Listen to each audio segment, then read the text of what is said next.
முதல்ல மீன் குழம்பு வைக்க போகிறேன். கல் உப்பு போட்டு நல்லா தேய்ச்சி கழுவிக்கலாம்.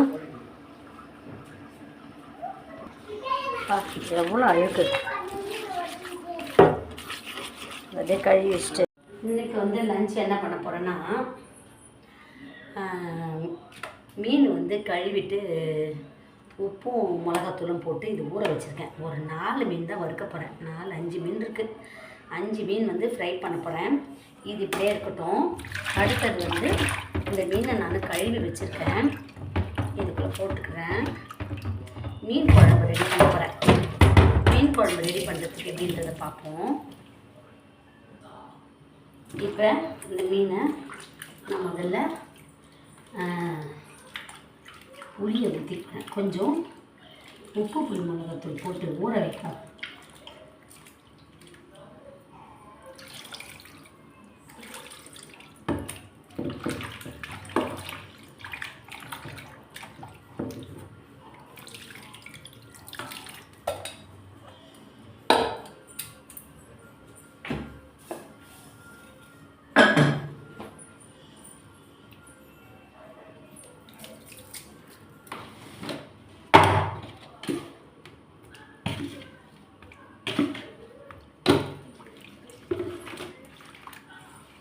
இது அப்படியே ஊறும். புளி, கல்லுப்பு, குழம்பு மிளகாத்தூள் இது அப்படியே நல்லா ஊறட்டும். இப்போ இதுவும் அப்படியே ஊறட்டும். அதுக்குள்ளே நான் மீன் குழம்புக்கு இந்த வெங்காயம் அரைச்சி வச்சுருக்கேன் பாருங்கள், சாம்பார் வெங்காயம், அதை அரைச்சி எடுத்துகிட்டு வந்துடுறேன். மீன் குழம்பு உடனே தயாராகிடுச்சு. இனிமேல் பண்ணாலுமே ரெடி ஆகிடுச்சின்னு அர்த்தம். இது பாருங்கள். இப்போ நான் இந்த சாம்பார் வெங்காயத்தெல்லாம் நல்லா தோலில் உரிச்சு வச்சிட்டேன். இதை வந்து மிக்ஸி ஜாரில் அரைச்சிக்கிறது போகிறேன். இந்த மாதிரி நீங்கள் மீன் குழம்பு செய்து சாப்பிட்டு பாருங்கள், செம்ம டேஸ்ட்டாக இருக்கும். போதும். இது உள்ளத்தையும் நான் மிக்ஸி ஜாரில் போட்டு அரைச்சிட்டு வரேன்.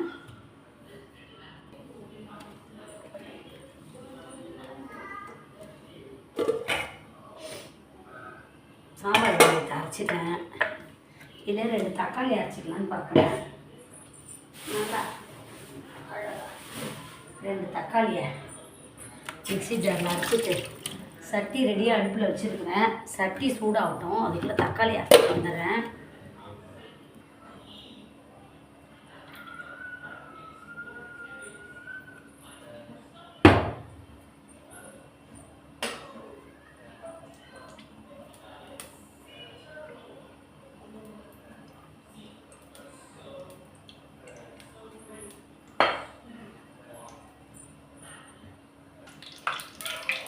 ஒரு 5 மீன் வறுத்து வச்சுருக்கேன், ஊற வச்சுருக்கேன். அந்த மீனை போடுவோம்.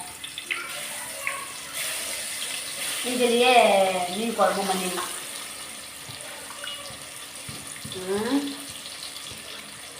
மீன் குழம்பு இதிலே பண்ணிடலாம்.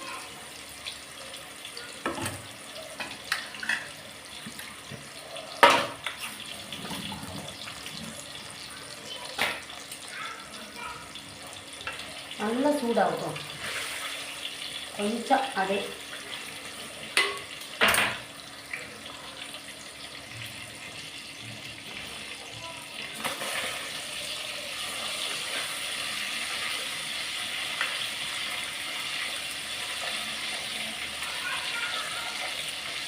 நல்லா முருவலாக வறுக்கணும்.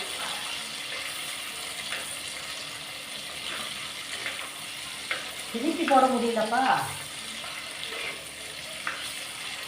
ஓகே, இன்னும் கொஞ்சம் வறுபட்டால் போதும்.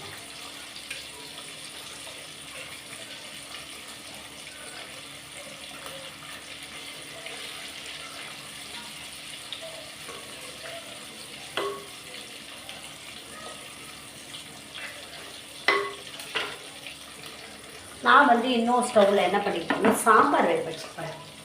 சிக்கன் கிரேவிக்கு நான் வெறும் சாம்பார், கத்திரிக்காய் கடைஞ்ச சாம்பார் மாதிரி பண்ணிக்க போகிறேன். இப்போ கத்திரிக்காய் கடைஞ்ச சாம்பார் எப்படி பண்ணுறதுன்னு பார்ப்போம். துவரம்பருப்பு கொஞ்சம் எடுத்துக்கிறேன். குக்கரில் கொஞ்சமாக தான் எடுக்கிறேன். கொஞ்சம் துவரம்பருப்பு, அடுத்தது தோரம்பருப்பு கழுவி எடுத்து வரேன்.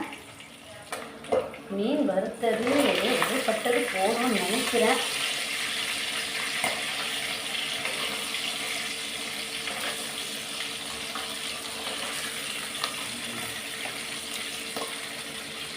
மீன் வறுத்துட்டேன். அடுத்தது இதில் கடுகு போட்டுக்கிட்டேன். இதில் மீன் குழம்பு வச்சுட்டேன். கடுகு பொடிக்கும் கொஞ்சமாக வெந்தயம். அடுத்தது வந்து கடுகு பொடி வேணும், கருவேப்பிலை, கருவேப்பிலை, கருவேப்பிலை. அடுத்தது வந்து அடுப்பு முக்கியம் வெங்காயம், அரைச்சி வச்ச வெங்காயம் எல்லாத்தையும் போட்டு நல்லா வதக்கிக்கலாம்.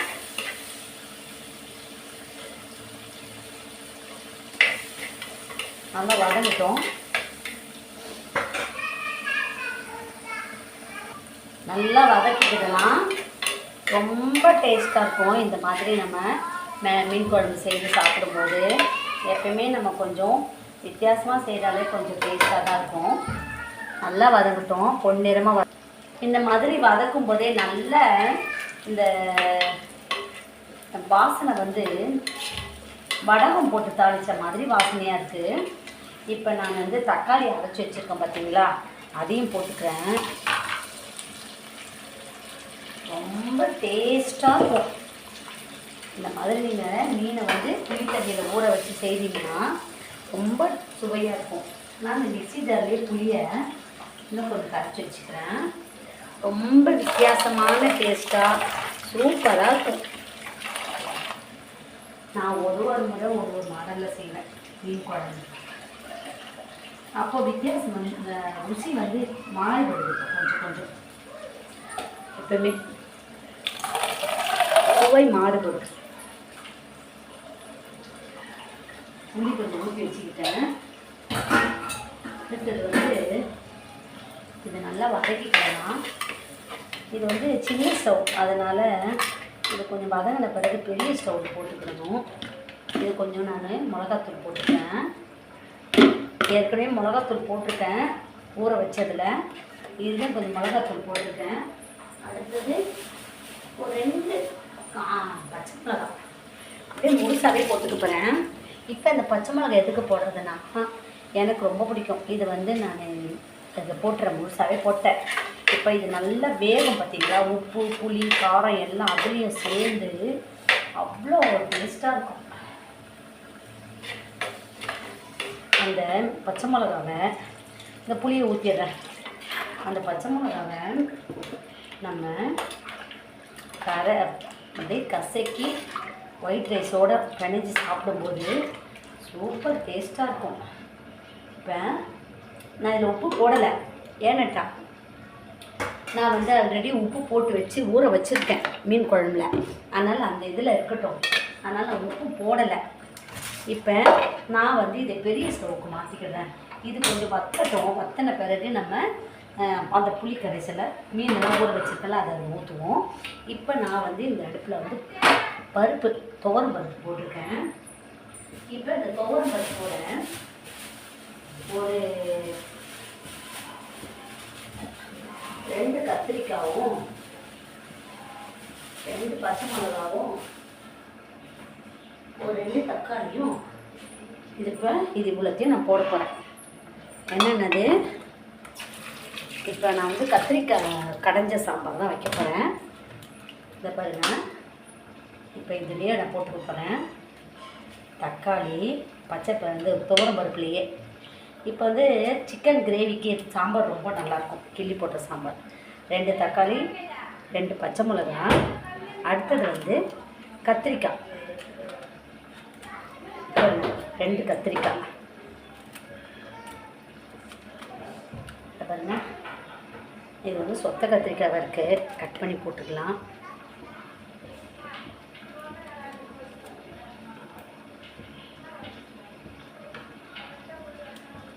இது போட்டுக்கிறேன்.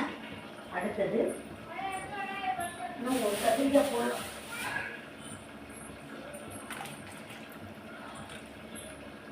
இன்னும் வெங்காயம் போடணும்ல,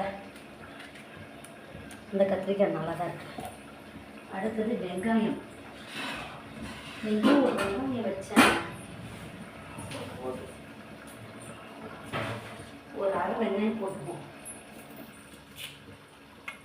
அரை வெங்காயத்தை கட் பண்ணி போட்டுப்போம். சாம்பார் வெங்காயம்லாம் சாம்பார் வெங்காயம் போட்டால் நல்லாயிருக்கும். சாம்பார் வெங்காயம் காலி ஆயிடுச்சு. அடுத்தது பெருங்காயத்தூள்.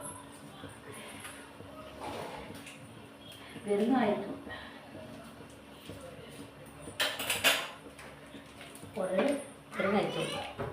இந்த பெருங்காயத்தூள் போட்டுக்கோம். இதோ வரேன்டா. இதோ மஞ்சள் தூள். வர மஞ்சள் தூள் கொஞ்சம். வரேன். சீரகம் வந்துட்டா. அடுத்தது வெந்தயம். இது இவ்வளோ போட்டு நான் வேக வச்சிடறேன். இது நல்லா வேகட்டும். அதுக்குள்ளே மீன் குழம்பு கொதிக்குது. மீன் குழம்பு நல்லா கொதிக்கட்டும். அப்புறமா மீனை போடலாம். இது வேகட்டும். பருப்பு இதுக்கு வெயிட் போட்டுடலாம். நல்லா வேகட்டும். அதுக்குள்ளே அந்த மீன் குழம்பு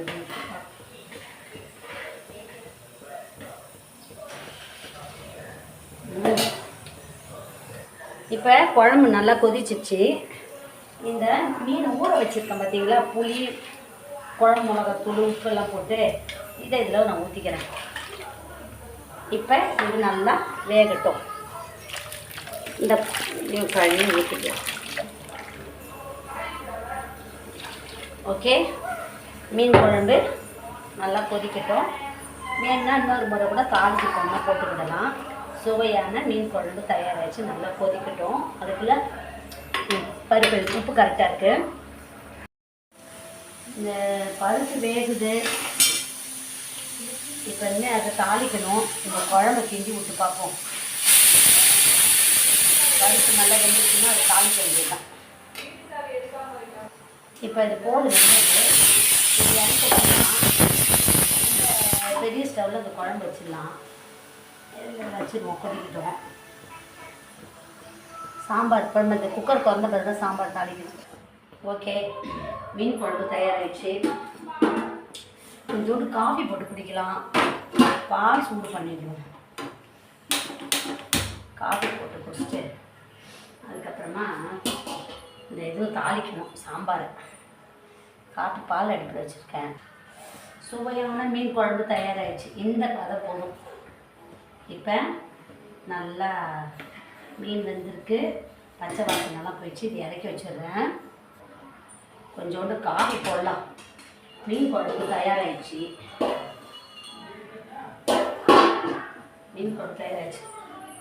காஃபி போட்டு அப்புறமா சாம்பார் தாளிக்க வேண்டியதுதான். அந்த காஃபி போட்டு வரேன்.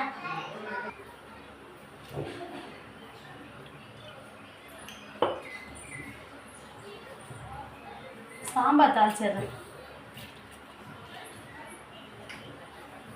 கடுகு, வெந்தயம்,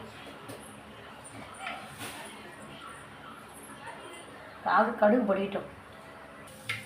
கருவேப்பிலை, காஞ்ச மிளகாய்,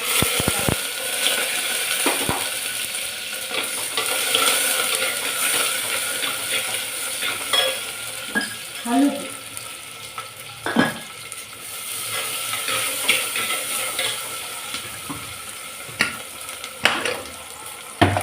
பருப்பு நல்லா வெந்துருச்சு. அப்படியே கடைஞ்சிக்கிடலாம்.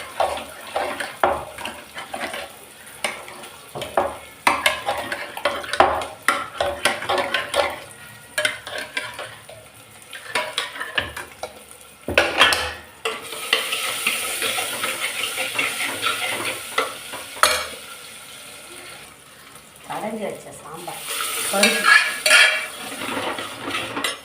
இப்போ இந்த புளியை கரைச்சி இந்த குக்கரில் ஊற்றி கழுவிட்டு அதே சாம்பாருக்கு பருப்பு தண்ணி ஊற்றிட வேண்டியதுதான்.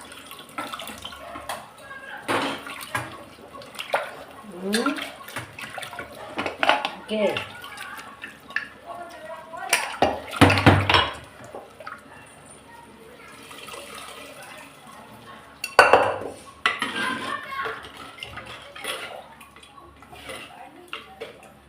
சாம்பார் நம்ம டேஸ்ட்டு. சுவையான பருப்பு சாம்பார்.